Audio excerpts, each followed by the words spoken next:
الحمد لله رب العالمين والعاقبة للمتقين ولا عدوان إلا على الظالمين وأصلي وأسلم على نبينا محمد وعلى آله وصحبه أجمعين أما بعد.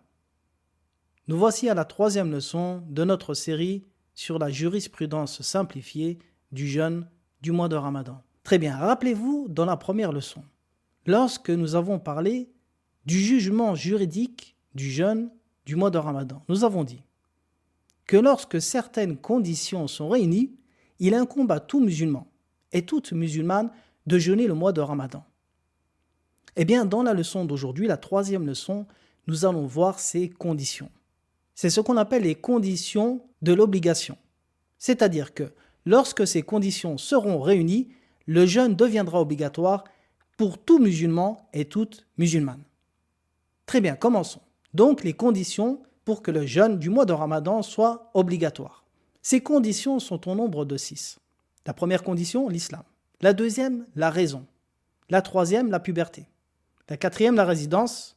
La cinquième, la capacité.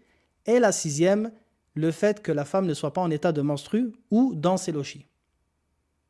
Donc, voici les 6 conditions pour que le jeûne du mois de Ramadan soit obligatoire. L'islam, la première condition, qu'est-ce que ça veut dire? Cela veut dire tout simplement que le jeûne du mois de Ramadan n'est pas obligatoire pour les non-musulmans, pour les mécréants. La deuxième condition, la raison. On exclut par cette condition une personne qui aurait perdu la raison. Un fou ou une personne trisomique, par exemple, ou encore une personne qui aurait perdu connaissance pendant plusieurs jours, qui serait dans le coma, par exemple. Troisième condition, la résidence. C'est-à-dire que la personne ne soit pas en voyage. Pourquoi? Car une personne en voyage, il ne lui est pas obligatoire de jeûner. Elle peut rompre le jeûne. Effectivement, Allah dit dans le Coran فَمَنْ كَانَ مَرِيضًا أَوْ عَلَى سَفَرٍ فَعِدَّةٌ مِنْ أَيَّامٍ أُخَرَ. Donc quiconque est malade ou en voyage, alors qu'il rattrape un nombre de jours égal. Ce qui veut dire que lorsque le musulman voyage pendant le mois de Ramadan, il lui est permis de rompre le jeûne. Très bien, une question importante ici. Est-ce qu'il peut jeûner? La réponse est oui, il peut jeûner. Maintenant, qu'est-ce qui est préférable pour elle? Et voici une question intéressante. Est-ce qu'il est préférable pour la personne de jeûner en voyage ou de rompre le jeûne? Eh bien ici, vous avez 2 cas de figure. Le premier cas de figure, une personne qui, lorsqu'elle jeûnerait, ceci serait pénible pour elle en voyage. Par exemple, un voyage sous le soleil, dans le désert par exemple, ce qui provoquerait une soif extrême, eh bien dans ce cas, par le consensus des savants, il est préférable pour cette personne de rompre le jeûne. Pourquoi? Car celui-ci engendre une difficulté. Deuxième cas de figure, une personne pour qui le jeûne ou le fait de rompre le jeûne est égal. Elle n'a aucune difficulté particulière à jeûner en voyage, de même que le fait de rompre le jeûne pour elle n'est pas préférable. Eh bien, dans ce cas, que fait-elle? L'avis le plus juste ici est que la personne regarde ce qui est le plus facile pour elle. C'est-à-dire, est-ce que le plus facile pour elle est le fait de jeûner maintenant et de ne pas rattraper par la suite, car la personne en voyage qui rompt le jeûne pour son voyage doit rattraper ses jours. Ou alors, est-ce qu'il est plus facile pour cette personne de jeûner après le mois de Ramadan en rattrapant ses jours? Eh bien, cette personne regarde cela.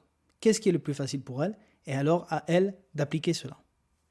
Et si une personne nous dit, pour moi ça m'est égal, ceci est facile comme cela, il n'y a pas de différence pour moi, alors dans ce cas-là, il est préférable pour cette personne qu'elle jeûne. Pourquoi? Le fait de faire coïncider ce jeûne, cette injonction divine, au mois dans lequel il est obligatoire, est préférable que de le faire après. Et ceci est l'avis de certains de nos mashayikh tels que Cheikh Sulaiman al-Ruhaili. Troisième condition pour que le jeûne du mois de Ramadan soit obligatoire, la puberté. Très bien, qu'est-ce que la puberté en islam? Attention, la puberté en islam, ce n'est pas le fait d'avoir 18 ans, non. L'islam a légiféré des signes distinctifs clairs et simples pour reconnaître si la personne est pubère ou non. Parmi ces signes, le fait qu'une femme ait ses menstrues. Parmi ces signes, le fait que des poils pubiens poussent. Parmi ces signes, le fait qu'une personne fasse un rêve qui provoquerait la sortie d'un liquide. Également parmi ces signes, le fait que la personne atteignent l'âge de 15 ans. Lorsqu'une de ces 4 choses est réunie, eh bien la personne est pubère en islam. Ce qui veut dire qu'une personne non pubère, le jeûne n'est pas obligatoire. Un enfant, par exemple, ou un pré-adolescent qui n'a pas atteint la puberté, eh bien il n'est pas obligatoire à ces personnes de jeûner. 4e condition pour que le jeûne soit obligatoire, la capacité. Qu'est-ce qu'on entend par la capacité? On entend par la capacité physique de jeûner. Et on va exclure par cette condition plusieurs choses. La première chose, la maladie. Une personne malade, il ne lui est pas obligatoire de jeûner. Une question importante ici, est-ce que toutes les maladies permettent aux musulmans de rompre le jeûne? La réponse, pour reconnaître une maladie qui permet aux musulmans de rompre le jeûne, il faut regarder plusieurs facteurs. Le premier facteur, lorsque le musulman jeûnerait, est que cela aggraverait sa maladie. Eh bien, dans ce cas, il lui est interdit de jeûner. Si cela engendre un danger pour sa santé, il lui est interdit de jeûner. Deuxième facteur, lorsque le jeûne retarderait la guérison du musulman. Eh bien, dans ce cas, il lui est permis de rompre le jeûne. Troisième facteur, lorsque le jeûne serait pénible pour la personne et difficile à cause de sa maladie. Eh bien, lorsque un de ces 3 facteurs est présent pour la maladie, il lui est permis de rompre le jeûne. Ou obligatoire, comme je l'ai dit, dans le cas où le jeûne aggraverait la maladie et engendrerait un danger pour la santé de la personne. Très bien. La personne qui va rompre le jeûne parce qu'elle est malade devra dans tous les cas rattraper son jeûne lorsqu'elle guérira. Et si elle ne guérit pas, alors elle nourrira un pauvre pour chaque jour. Un exemple, Zayd, un musulman parmi les musulmans, les 10 derniers jours du mois de Ramadan, il va tomber malade. Il sera pénible pour lui de jeûner, alors il va rompre le jeûne. Ce qui veut dire que lorsqu'il guérira, il devra s'acquitter de ces 10 jours. Très bien, maintenant prenons le cas d'une personne qui va tomber malade d'une maladie incurable, une maladie pénible qui va durer jusqu'à la fin de sa vie. Alors comment fait-elle? Eh bien cette personne nourrira pour chaque jour où elle n'a pas jeûné un pauvre. Donc ça c'est la première chose qu'on exclut par la condition de la capacité. La deuxième chose qu'on va exclure c'est la femme enceinte lorsque celle-ci craint pour son enfant ou pour sa santé, lorsque le jeûne est pénible pour elle. Très bien, que doit-elle faire dans ce cas? Eh bien, si la femme rompt le jeûne, car le jeûne est pénible pour elle à cause de la grossesse, eh bien, on lui applique le même jugement que le malade. Ce qui veut dire que lorsqu'elle aura accouché, elle rattrapera son jeûne. Très bien. Maintenant, si elle a rompu le jeûne par crainte de son enfant dans son ventre, que doit-elle faire? Eh bien, dans ce cas, elle rattrapera son jeûne, mais également elle nourrira un pauvre pour chaque jour qu'elle n'a pas jeûné. Et ceci est l'avis de l'école Hanbalite, l'avis de l'école de l'imam Ahmed, et c'est également l'avis de nos savants ici, Cheikh Suleiman al-Ruhaili, Cheikh Fawzan et d'autres. Donc je répète, la femme enceinte, si elle rompt le jeûne parce qu'elle craint pour sa propre personne, eh bien elle a le même jugement que le malade, c'est-à-dire qu'elle rattrapera son jeûne après son accouchement. Par contre, si elle a rompu le jeûne parce que celle-ci avait peur pour son enfant, eh bien dans ce cas, elle rattrapera son jeûne, mais également elle nourrira en plus un pauvre. Très bien. Également, nous allons exclure par la condition de la capacité la femme qui allaite.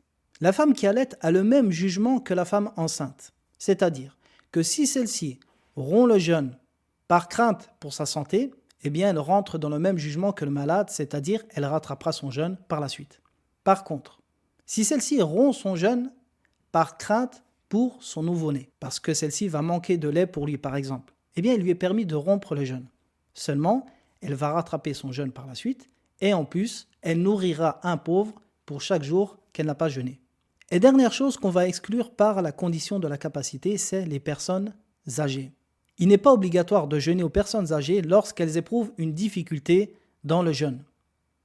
Seulement, ces personnes devront nourrir pour chaque jour un pauvre. Ce qui veut dire que lorsque la personne âgée ne va pas jeûner tout le mois de Ramadan, eh bien cette personne devra nourrir 30 pauvres. Très bien, dernière condition pour que le jeûne soit obligatoire. Une condition qui concerne exclusivement la femme, il s'agit du fait que la femme ne soit pas en état de menstru ou dans ses lochis. Sachez qu'il est interdit à la femme en état de menstru ou dans ses lochis de jeûner ou de prier. Que doit-elle faire alors? Eh bien, cette femme rattrapera tout simplement le nombre de jours qu'elle n'a pas jeûné.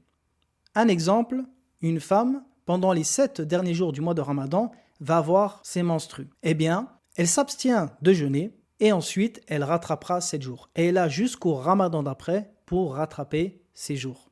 Même s'il est préférable pour elle qu'elle les rattrape le plus tôt possible. Donc voici les 6 conditions pour que le jeûne soit obligatoire. Je les répète, l'islam, la raison, la puberté, la résidence, la capacité et le fait que la femme ne soit pas en état de menstru ou dans ses lochis. Lorsque ces conditions sont réunies, eh bien il incombe à tout musulman et toute musulmane de jeûner. Elle n'a aucune excuse. Et si elle délaisse le jeûne, elle commet certes un grand péché. Très bien.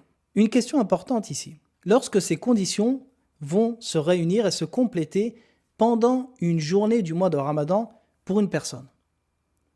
Un exemple. Une personne non musulmane, un mécréant. Le 3e jour du mois de Ramadan va se convertir à l'islam après la prière de Al-Dhuhr. Que doit-elle faire? Eh bien, à partir du moment où toutes les conditions sont réunies, cette personne doit jeûner. Quand bien même elle n'a pas jeûné le début du jour, c'est-à-dire que la personne va prononcer l'attestation de foi, à partir de ce moment, elle va s'abstenir de manger, de boire et d'avoir des rapports. Très bien, que dire de ce jour? Le jour dans lequel elle est devenue musulmane, sachant qu'elle n'a pas jeûné le début de ce jour. Eh bien, cette personne rattrapera ce jour par la suite. Car l'obligatoire dans le jeûne du mois de Ramadan, c'est de jeûner les jours complets. Un autre exemple, une personne qui va retrouver la raison pendant le jour. Eh bien, c'est le même cas ici. La personne, si elle retrouve la raison, par exemple, après la prière de l'Asr, même si c'était une demi-heure avant la prière du Maghreb, à partir du moment où elle recouvre la raison pendant un jour du mois de Ramadan, elle devra rattraper ce jour. Très bien, un autre exemple. Une femme en état de menstru, dont le sang s'arrêterait de couler pendant une journée du mois de Ramadan. Que doit-elle faire? Sachant que cette femme n'a pas jeûné au début du jour. Eh bien alors sachez que cette femme fera le rousl, déjà pour prier, elle fera les grandes ablutions, et ensuite elle s'abstiendra de manger, de boire et d'avoir des rapports, car toutes les conditions sont réunies pour elle. Mais de même, elle rattrapera ce jour, car ce qui est obligatoire, c'est le fait de jeûner un jour en entier. Donc, après le mois de Ramadan, elle rattrapera dans tous les cas ce jour. Donc, voici un résumé des règles spécifiques aux conditions de l'obligation pour le jeûne du mois de Ramadan. Et je vous dis à très bientôt pour une prochaine leçon. Wa sallallahu ala nabiyyina Muhammadin wa ala alihi wa sahbihi wa sallam.